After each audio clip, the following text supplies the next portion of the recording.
ناظرین السلام علیکم. شرح دعائے کمیل میں ملتا ہے امام علی علیہ السلام سے کہ حب دنیا وبائے نفس ہے، یعنی ایک انفیکشن آف سول ہے، ایک روح کی بیماری ہے. اب ہمیں جسم پہ کہیں چوٹ لگتی ہے، کہیں زخم ہوتا ہے، وہ ہمیں دکھائی دیتا ہے، ہم اس کا علاج کرتے ہیں، تکلیف بھی ہوتی ہے، یا کئی بار زخم آنکھوں سے نہیں دکھائی دیتا پر جسم میں اندر کہیں تکلیف ہوتی ہے، سر میں، پیٹ میں، تب بھی ہم علاج کرتے ہیں کہ بھئی یہاں درد ہے، کیونکہ وہ درد پتہ چل رہا ہے، وہ بیماری پتہ چل رہی ہے.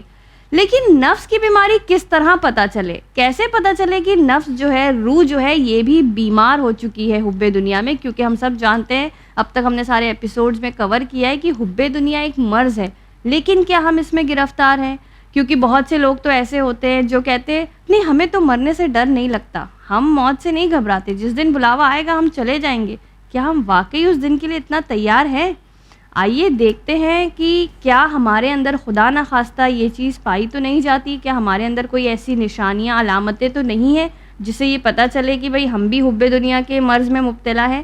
ایک بار پھر اس میں ہمارا ساتھ دے رہی ہیں ذاکرہ اعظمی زہرا رضوی. السلام علیکم آپا. وعلیکم السلام ورحمۃ اللہ وبرکاتہ. آپا اب ظاہراً ایسا ہے کہ ہم لوگ الحمدللہ نماز پڑھتے ہیں، حجاب کرتے ہیں، تمام جو دین کے کام ہیں وہ انجام دیتے ہیں، تو ہمیں ایسا لگتا ہے کہ ہم حب دنیا میں مبتلا نہیں ہیں. تو کیا کچھ ایسی نشانیاں ہیں جو ظاہری طور سے ہٹ کے کچھ الگ چیزوں میں پتہ چلتی ہیں کہ بھئی حب دنیا ہم میں پایا جا رہا ہے؟ اس کی طرف کچھ اشارہ کریں، کچھ بتائیں. اعوذ باللہ من الشیطان الرجیم. بسم اللہ الرحمن الرحیم.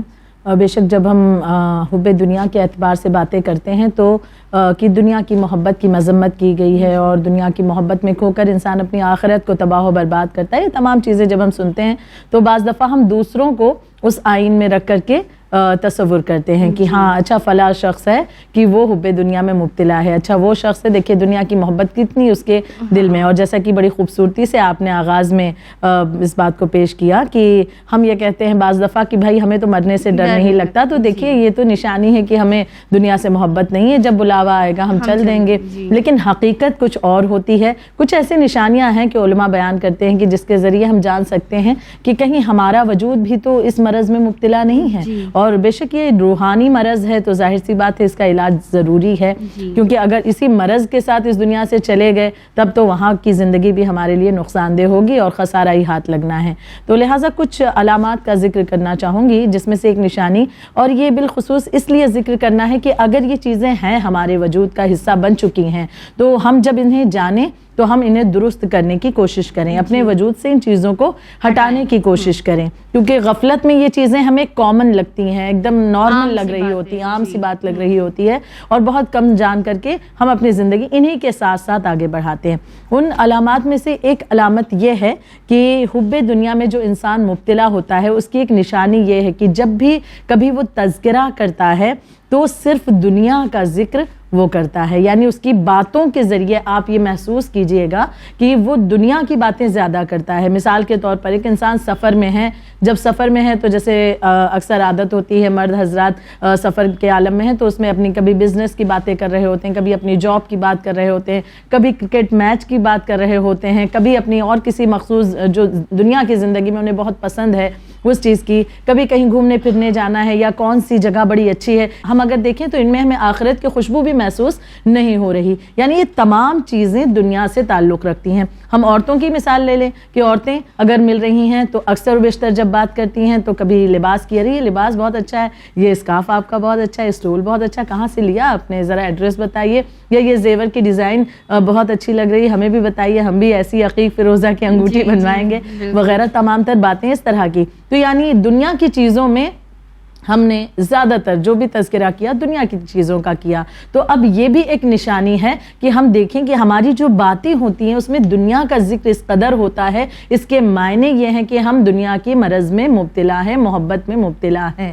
کیونکہ ہم نے علمی باتیں کتنی کی، یہ سوال ہم اپنے آپ سے کریں. آخرت کی باتیں ہم کتنی کرتے ہیں؟ جب ہم لوگوں سے ملتے ہیں تو ہم کتنی مرتبہ کہتے ہیں کہ چلیے ایک ایسا گروپ بنایا جائے. ہم واٹس ایپ پر گروپ اس لیے تو بناتے ہیں کہ سوسائٹی کی تمام چیزوں کی خبریں کرے رہیں, لیکن ہم اس لیے گروپ کتنا بناتے ہیں کہ ایک گروہ, ایک گروپ ایسا واٹس ایپ پر بنایا جائے کہ جس کے ذریعے ہم ایک دوسرے کو نماز شب کے لیے اٹھائیں, یا ہم کسی عظیم عبادت کے لیے ایک دوسرے کے ساتھ مل کر کے وہ عبادت کریں. لیکن اگر ایسا کریں تو ایک ریاکاری میں آ جاتا ہے نا. اگر عبادت کی باتیں کریں کہ ہم نے آج یہ نماز پڑھی ہے, آپ بھی پڑھیے, تو لگتا ہے دیکھو شو آف کر رہی ہیں, خود نے ایک نماز کیا پڑھ لی, اب سب کو پڑھانا ہے. نہیں, یہ تو نہیں کر سکتے. نہیں, مثلاً ہم یہ کہہ رہے ہیں کہ اگر ہم لوگ ایک گروہ بناتے ہیں, گروپ بناتے ہیں کہ ہم سب مل کر کے اس گروپ میں ہیں جو ایک دوسرے کو کوئی نہ کوئی اچھائی کے لیے ضرور جو ہے آمادہ کرے گا, یا کسی اچھائی کے متعلق کوئی ایسی خبر ڈالنا, یا کسی روایت کو ڈالنا, یا کسی حدیث کو پوسٹ کرنا, یا نماز شب کے لیے ہم سب اکٹھا اٹھیں گے, اس طرح کی باتیں. یعنی یہ تو پورا ایک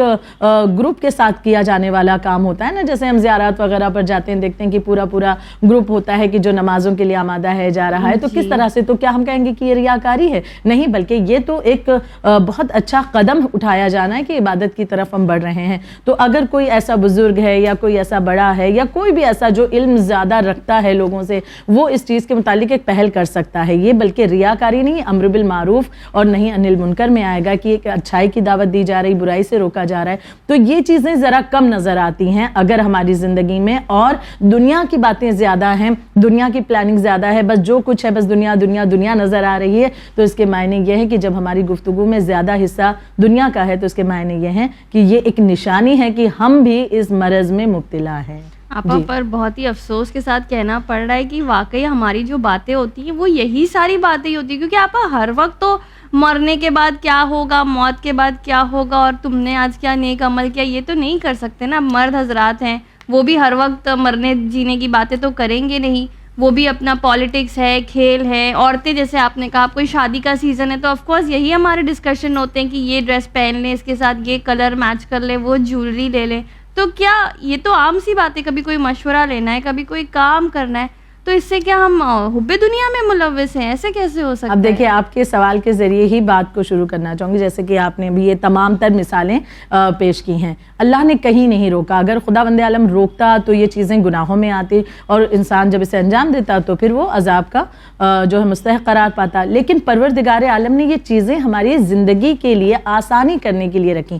مثال کے طور پر اگر کوئی انسان بزنس کے لیے رائے مشورہ کرتا ہے تو اس کی کہیں پر منادی نہیں, بلکہ دیکھیے کہ حدیثیں بارہ وارد ہوئی کہ رسول خدا بھی ارشاد فرماتے ہیں کہ اگر کوئی مرد اپنے اہل و عیال کے لیے جو بھی روزی روٹی کماتا ہے, حلال طریقے سے کماتا ہے, تو یہ خدا کی راہ میں جہاد کرنے سے زیادہ اس کو اجر پروردگار عالم عطا فرماتا ہے. یعنی جو اپنی روزی روزگار کے لیے, اپنے بچوں کو پالنے کے لیے, اپنے اہل و عیال کو پالنے کے لیے, یا جس کی بھی کفالت اس کی ذمہ ہے, ان کا کفیل اگر وہ ہے, تو ان کی کفالت اٹھانے کے لیے جو کچھ بھی وہ کر رہا ہے روزی روزگار کے لیے جدوجہد, یہ بلکہ بہت بڑا اجر و ثواب ہے خدا کی نگاہ میں. تو جب خداوند عالم خود اس چیز کو اجر و ثواب دے رہا ہے تو اس کی مذمت کیسے کر سکتا ہے؟ بس باریکی کہاں پر ہمیں سمجھنی ہے یہ چیزیں کہ ہمارے ہر لمحہ ذہن میں فقط یہ نہ رہے کہ ٹھیک ہے بزنس کو بڑھانا ہے, بزنس کو آگے لے جانا ہے, آج ہم لاکھوں میں ڈیل کر رہے ہیں, کل ہم جو کروڑوں میں کس طرح سے کریں, بس اس کے لیے ٹھیک ہے امید انسان لگائے, دعا کرے, کوشش کرے, آگے بڑھنا چاہے, اللہ منع نہیں کرتا. لیکن اگر دوسری جانب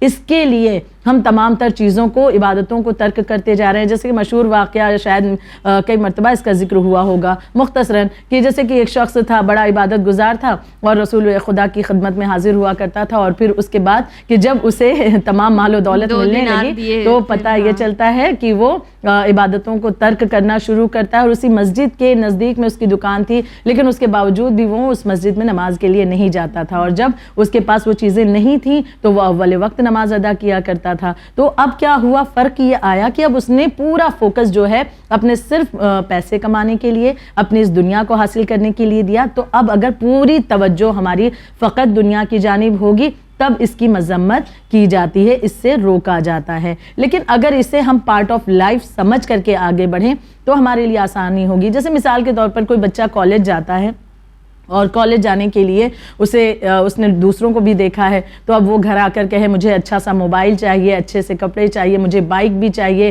یا ایکٹیوا چاہیے, یا فلاں کچھ بھی چیزیں, کہ جس کی وجہ سے میں جب جاؤں تو میری بھی کالج میں ایک ریپوٹیشن ہو, ایک شان و شوکت ہو. اب اس کے لیے وہ کوششیں کر رہا ہے, جدوجہد کر رہا ہے. جو اسٹڈی پر اسے دھیان دینا چاہیے اس پر اس کا فوکس ہٹ گیا, بلکہ اب یہاں پر پورا کیا دھیان ہے, پوری توجہ کس طرف ہے کہ نہیں یہ چیزیں ہمیں کسی طرح سے اپنے والدین کے ذریعے سے مل جائے. بس اسی ہوڑ میں وہ لگا رہتا ہے. تو اب یہاں پر اس نے اصل جو مقصد کیا تھا, علم حاصل کرنا نا, لیکن اسے تو اس نے فراموش کر دیا. علم حاصل کرنے کے لیے جن چیزوں کی ضرورت ہے, مثلا راستے کے لیے اس کی سواری کی ضرورت ہے یا اس کے لباس کی ضرورت ہے, یہ ایک حصہ تھا اس کے علم حاصل کرنے کا, لیکن اس نے اہمیت انہی چیزوں کو دی اور علم کو نہ دی. بس یہی مثال ہم لے لیں کہ ہم آخرت کی زندگی کو, وہاں کی زندگی کے لیے جن چیزوں کی ضرورت ہے, جب اسے لائٹلی لیتے ہیں اور بس دنیا کی طرف توجہ ہوتی ہے, تب ایسی دنیا کی مذمت کی جاتی ہے. یعنی ایک ٹائم کے حساب سے سب چلے کہ پڑھائی کے وقت پڑھائی ہو گئی, بزنس کے وقت بزنس ہو گیا, لیکن عبادت کے وقت عبادت بھی کرنی ہے, سب لے کے چلے تو اس طرح سے الاؤڈ ہے. اور خداوند عالم نے ہر چیز کو دیکھیے بالکل اسی طرح نظام سے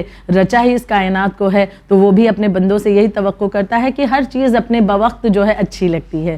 تو عبادت کو عبادت کی طرح انجام دیجئے. جب آپ کو روزی روزگار کے لیے کوشش کرنی اس وقت کرے. خواتین ہیں کچن کی بھی ذمہ داریاں اٹھاتی ہیں, وہ بھی عظیم عبادت ان کے لیے ہے, تو اس کے لیے بھی نہیں روکا گیا, لیکن ہر چیز کا ایک وقت معین ہے, اس وقت میں رہ کر انسان انجام دیتا ہے تو ہر چیز کا ثواب خدا عطا فرماتا ہے. جی, تو آپا یہ تو رہی کہ دنیاوی باتوں میں بہت زیادہ الجھنا نہیں چاہیے کہ بھائی میچنگ ہی کیے جا رہے ہیں کوئی کپڑوں کو, یا بس بزنس یا کرکٹ کا ہی چلا جا رہا ہے, ختم ہو گیا ورلڈ کپ, ختم ہو گیا زمانہ ہو گیا, پر ہم مہینوں تک اسی کے بارے میں باتیں کر رہے ہیں. یہ تو خیر دنیاوی باتیں رہیں. کچھ اور جو نشانیاں ہیں, جو علامتیں ہیں, وہ ملتی ہیں کہ بھائی اور کیا چیز ہو سکتی ہے جس سے پتہ چلے کہ ہمارے اندر یہ چیزیں موجود ہیں؟ جی خواہر, بالکل, جیسے کہ بہت سی علامات, آغاز میں نے آپ کے سامنے اس بات کو پیش کیا کہ بہت سی علامتیں بیان کی گئی ہیں کہ جس کے ذریعے ہم اپنے آپ کو بہتر کر سکتے ہیں. ایک علامت کا ہم نے ذکر کیا کہ اگر بات میں ہم دنیا کی ہی بات کرتے ہیں, ہر وقت ہماری پلاننگ میں دنیا ہی ہے, تو پھر یہاں پر ہمیں رک کر اپنے آپ کو سوچنے کی ضرورت ہے اور اپنے آپ کو درست کرنے کی ضرورت ہے. دوسری نشانی یہ پیش کرنا چاہوں گی کہ ایک دوسری علامت بھی ہے کہ جو ہمارے اندر اکثر و بیشتر ہم دیکھیں پائی جاتی ہے, اور وہ ہے وقت کا ضائع کرنا, اپنے وقت کو برباد کرنا. وقت کی بہت ہی زیادہ اہمیت اللہ نے رکھی. دیکھیے ہر چیزیں پلٹ کر کے واپس آ سکتی ہیں, بہت سی چیزیں, کوئی چیز ہماری گمشدہ ہو جائے, کھو جائے, ہو سکتا ہے کہ اگر مقدر میں ہے وہ چیز پلٹ کر ہمیں مل جائے. ہمارا کوئی پرس ہے یا ہمارا موبائل ہے, ہو سکتا ہے خدا نہ کرے کھو جائے, کیونکہ آج کل موبائل کا کھونا سب سے بڑا غم ہے. تو بہرحال اگر یہ مسائل ہو بھی جائیں تو پلٹ کر وہ ملنے کی ایک امید ہے انسان کو. لیکن جو وقت گزر گیا, کیا کل کوئی کہہ سکتا ہے کہ جو کل چلا گیا وہ پلٹ کر واپس آ سکتا ہے؟ نہیں. تو وقت کو ضائع جس نے بھی کیا, پھر روز محشر وہی عالم ہوگا کہ وہ ایک مرتبہ خدا سے یہی کہتا ہوا نظر آئے گا, کاش پروردگار عالم ایک مرتبہ واپس اس دنیا میں بھیج دیتا کہ ہم چیزوں کو صحیح کر لیتے, درست کر لیتے. تو یہ وقت کی جسے ہم دیکھتے ہیں کہ ضائع انسان کر رہا ہے, کس طرح کبھی ہنسی مذاق میں یا اپنی زندگی کو سیریس نہیں لے رہا, سستی کر رہا ہے, کاہلی کر رہا ہے, اور اپنے آپ کو اسی طرح سے اس زندگی کو بڑھاتا ہے. جبکہ اس روز و شب کی کتنی اہمیت ہے. قرآن مجید کے ذریعے میں واضح کروں کہ سورہ یونس میں پروردگار عالم ارشاد فرماتا ہے کہ بے شک دن اور رات کے آنے جانے میں اور جو کچھ اللہ نے زمین و آسمان میں پیدا کیا ہے نشانیاں ہیں متقی لوگوں کے لیے. یعنی جو کچھ بھی دن اور رات میں اللہ نے رکھا ہے, یہ تمام تر چیزیں بھی پروردگار عالم نے انہی بندوں کے لیے رکھی ہے. یہ نشانیاں بیان کی ہیں اس پروردگار عالم نے. تو یہ دن اور رات کی جس کی بہت اہمیت ہے, جس میں اللہ نے بہت کچھ عطا کیا ہے انسان کو, تو کیوں نہ ان چیزوں کو حاصل کرنے کی کوشش کی جائے. یعنی یہ دن اور رات میں اپنے اس وقت کو بہترین بنایا جائے, اسے اسپیشل بنایا جائے. اسپیشل کیسے بنائے گا انسان اسے؟ کہ جب اس میں آخرت کی چیزوں کو جو ہے وہ شامل کرے گا. یعنی فقط دنیاوی چیزیں ہی نہیں, بلکہ اس وقت کا استعمال اخروی اپنے بہترین مقام کو بلند کرنے کے لیے وہ اگر کرتا ہے تو اس کا فائدہ اسے بے شک ملتا ہے. مثال کے طور پر ہم دیکھیں کہ وقت کی اہمیت, خداوند عالم نے جو کچھ بھی ہم پر واجب قرار دیا, مثال کے طور پر نماز ہے, روزہ ہے, ہم اگر غور کریں تو ان کا بھی ایک نظام ہے کہ وقت کے ساتھ نمازیں بھی ہیں, ایک وقت معین ہوتا ہے روزے کا بھی کہ اس وقت سے اس وقت روزہ رکھا جائے گا. یعنی اللہ نے جو کچھ بھی ہمارے اوپر اللہ نے حکم جاری کیا اس کا بھی ایک وقت اللہ نے معین کیا. یعنی وقت کی اتنی اہمیت اللہ نے رکھی ہے. تو لہٰذا اس وقت میں جو انسان بہت کچھ حاصل کر سکتا ہے, اگر اس نے ضائع کر دیا تو یہ بھی انسان کے لیے ایک نشانی اس دنیا میں ہے کہ اگر صبح سے اٹھتا ہے اور شام تک بس وہ ریلز ہی دیکھتا جا رہا ہے, بس وہ واٹس ایپ پر لگا ہے, چیٹنگ کر رہا ہے, کچھ دیر کے لیے اس نے بند کیا, اٹھا ناشتہ اس نے کیا, اور اس کے بعد پھر آ کر کے کہیں ٹی وی لگا لیتا ہے, ٹی وی گھنٹوں بیٹھ کر کے دیکھتا ہے, پھر اسے بند کرتا ہے, پھر یاد آتا ہے اچھا دوستوں کے ساتھ, اپنی فرینڈس کے ساتھ ہمیں ذرا سا سیر و تفریح کرنی چاہیے, وہاں چلا گیا, وہاں سے پلٹ کر آیا, پھر کچھ اچھا کھانا گھر والوں نے بنایا کہ نہیں وہ کھاتا ہے, پھر اسی طرح کی زندگی. تو اب یہاں پر ہم بتائیں کہ اس زندگی کا کیا مقصد ہے. نہ انسان کی بات ہے کہ آج یہی حقیقت ہے واقعا یہی چیزیں. علم کی طرف انسان بڑھنا نہیں چاہتا, اس سے دور ہو رہا ہے. انسان اپنے آپ کو آخرت کی پیاری چیزوں کی طرف بڑھانا نہیں چاہتا, اس سے دور ہو رہا ہے. نماز روزہ عبادت کے لیے اگر کہا جائے تو یہ آؤٹ ڈیٹڈ سی لگنے والی چیزیں لوگوں کو لگنے لگی ہیں, اور اسے کہا جاتا ہے کہ بس ابھی جوانی میں ہی ہم کو مولانا بنائے دے رہے ہیں یا ذاکرہ بنائے دے رہے ہیں. تو یہ تمام چیزیں بھی آج سنائی دیتی ہیں, جبکہ حقیقت کیا ہے کہ یہ وقت ہاتھ سے بالکل جاتا ہوا نظر آتا ہے. ہم ہر برتھ ڈے میں بڑا خوش ہو کر کے سیلیبریٹ کرتے ہیں. حقیقت کیا ہوتی ہے, خود امام رضا علیہ السلام بیان فرماتے ہیں کہ جیسے جیسے وقت بیتتا ہے انسان کی عمر جو کم ہوتی جاتی ہے, ہر صبح اس غم کا وہ سامنا کرتا ہے. امام رضا بیان فرماتے ہیں کہ اس کی عمر کم ہوتی جا رہی ہے, اعمال اس کے جو ہے وہ جمع ہوتے جا رہے ہیں. تو یہ تمام چیزیں ہونے کے باوجود بھی ہمارے لیے بڑا آسان سا معاملہ ہے وقت کو ضائع کرنا. اب میں اس کی اہمیت کے حوالے سے مختصر سی آپ کے سامنے حکایت پیش کروں کہ واقعاً اگر ہم غور کریں اپنی آخرت کے بارے میں یا اس دنیا کی زندگی میں جو کچھ ہمیں کرنا ہے تو اس وقت کی اہمیت بھی ہمارے لیے واضح ہو جائے گی. شیخ بہائی نے کشکول میں لکھا ہے اور پند تاریخ کی جلد نمبر 3 صفحہ نمبر 136 میں بھی یہ واقعہ تحریر کیا گیا ہے, اور شیخ بہائی کا کشکول میں جو واقعہ ہے وہ پند تاریخ میں لیا گیا ہے. اور واقعہ اس انداز سے ہے کہ تبت میں ایک رواج تھا, تبت جو کہ ایک جگہ کا نام ہے, وہاں پر ایک رواج تھا کہ جب وہاں پر 100 سال پورے ہو جاتے تھے تو ایک جشن رکھا جاتا تھا. ہر 100 سال پورے ہونے کے بعد میں ایک جشن رکھا جاتا تھا, اور اس جشن میں جو بھی بوڑھے ہیں, جوان ہیں, بچے ہیں, مطلب سبھی لوگ, جتنے لوگ وہاں کے رہنے والے باشندے تھے, سبھی کو شرکت کی دعوت دی جاتی تھی. سبھی شریک ہوتے تھے, اور اس کے بعد بادشاہ کے حکم سے ایک شخص کھڑا ہوتا اور وہ کہتا کہ پچھلے پروگرام میں 100 سال پہلے جو یہ بزم سجی تھی جس انداز سے, اس میں جو تھا وہ یہاں پر آئے اور وہ اپنے ایکسپیرینس کو لوگوں کے سامنے شیئر کریں. تو اب سوچئے یہ ہر 100 سال پر یہاں پر یہ مجمع رکھا جاتا تھا اور یہ رواج یہاں پر تھا. تو اب جو 100 سال پہلے کا شخص ہوگا اس کی عمر کتنی ہوگی, 100 سال سے زیادہ ہی ہوگی نا. تو بہت ضعیف سا کبھی کوئی مرد اٹھتا اور پھر وہ بتاتا کہ 100 سال پہلے میں تو ایک کم سن بچہ تھا, اور اس وقت بادشاہ کوئی اور تھا, وزیر کوئی اور تھا, حکومت کسی اور کی تھی, جو لوگ یہاں پر موجود ہیں, یہ جو بچے مجھے دکھ رہے ہیں, یہ جو جوان دکھ رہے ہیں, یہ کوئی بھی اس وقت وہاں موجود نہیں تھے, میرے ساتھ کے چند لوگ ہی ہیں, ورنہ بہت سے اس دار فانی سے جا چکے ہیں. یعنی وہ تمام تر باتوں کو بتاتا. کبھی کوئی ضعیف عورت اٹھتی اور وہ اپنے ایکسپیرینس کو اسی انداز سے شیئر کرتی, کبھی کوئی نہیں اٹھتا, کیونکہ ظاہر سی بات ہے ہر ایک کے مقدر میں اتنا جی پانا ممکن تو نہیں ہے نا, تو لہٰذا کبھی کوئی نہیں اٹھتا. تو پھر اس وقت بادشاہ کی طرف سے ایک شخص اٹھتا اور کھڑا ہوتا اور کہتا کہ دیکھو اے لوگوں, یعنی کتنا اچھا پروگرام رکھا جاتا تھا ہر 100 سال کے بعد. وہ کہتا لوگوں سے کہ اے لوگوں دیکھو لاکھوں لوگ اس دنیا سے گزر گئے, بہت سے آئے بہت سے چلے گئے, اور یہاں پر بھی وہ لوگ موجود ہیں کہ جو ابھی چند سالوں سے ہمارے ساتھ ہیں, لیکن پچھلے جو مجمع میں جلسے میں جو لوگ موجود تھے وہ تمام کے تمام یہاں موجود نہیں ہیں. یعنی یہ سمجھ لو کہ یہ زندگی ہمیشہ باقی رہنے والی زندگی نہیں ہے. انسان کا ٹھکانہ وہی قبر کی تنہائی ہے. تو لہٰذا کیوں نہیں اس قبر کی تنہائی کے لیے کچھ اپنے لیے اعمال کا ذخیرہ کر لو, اس وقت کو کیوں غنیمت نہ جانو, کیوں اس وقت میں اپنے لیے بہترین چیزوں کا ذخیرہ نہ کر لو, اسے ضائع نہ کرو. تو لہٰذا یہ تمام پیغامات دیتا, وہ مجمع ایک مرتبہ جوش سے بھر اٹھتا تھا. تو واقعاً یہ مثال ہم غور کریں کہ اس طرح کی چیزیں جو پیش آتی ہیں, یہ تمام چیزیں تو ہمیں حدیثوں میں, قرآن میں, روایتوں میں بیان کی گئی اور بارہا متوجہ کیا جاتا ہے, لیکن ہم نے توجہ کتنی دی ہے یہ ہمیں ایک مرتبہ بیٹھ کر سوچنے کی ضرورت ہے. تو وقت جو کہ بہت ہی اسپیشل کموڈیٹی ہے انسان کے لیے, بہت ہی اہمیت رکھتا ہے, تو اسے اگر ضائع کرتا ہے تو یہ بھی علامت ہے کہ وہ دنیا کی محبت میں مبتلا ہے کہ ارے بہت زندگی ہے, آج نہیں کل کر لیں گے, ٹھیک ہے کل کر لیں گے, نہیں پرسوں کر لیں گے, ٹھیک ہے بڑا موقع ملا ہے.